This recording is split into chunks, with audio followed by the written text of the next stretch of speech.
So we didn't go on the trip as a mission trip, right? That's not how it started. It started as a bunch of us wanting to go away on a yoga retreat and have an adventure. So we heard about the location, the retreat center, from one of the teachers here, Loretta. Her friend had gone there. She's like, hey, would you ever consider doing this? And she handed me a brochure from this retreat center we went to. And I said, you know what, why not? Let's check it out and see what happens. You know, we can always just not go, right? We can always put it out there, see what happens. If nobody signs up, we just won't go. So we ended up getting 9 of us together to go on this kind of trip of a lifetime, I think, to see Machu Picchu, to see the mountains in Peru. You know, it was kind of insane, but awesome at the same time. So part of the trip and part of the retreat center, as part of this whole journey that we went on for the week, was you get to go to a mountain school. So the Willka Children's Fund is what the retreat center helps to fund. It's like their nonprofit side. So they fund these mountain schools that are in the highlands that are 14,000 feet and up in these mountains. These kids don't have any help. They don't have any government funding. They don't have supplies.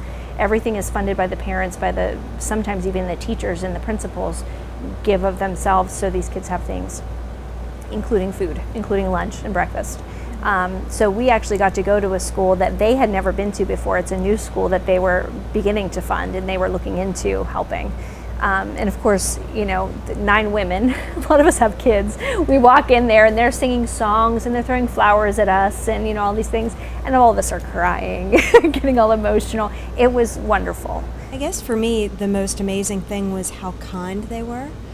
And they were incredibly community-oriented and almost much more sympathetic to the needs of each other than what you see, you know, in society around here.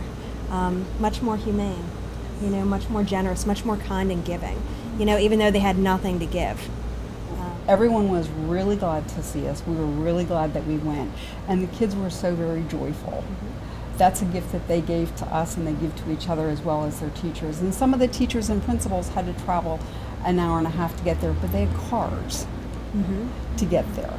So this shows a great deal of devotion. And I think as a group of yogis, as people, we want to give back not only to our culture but to other cultures as well, what we can, and to spread what we actually want to live, and that's the joy and the goodness that we have from our hearts, really.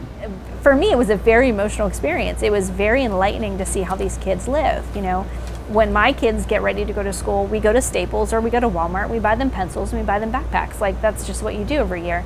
These kids don't have access to that, and they don't have a Walmart down the road. There's nothing. We're doing the donation classes, which we've always done, and we usually do it for local charities.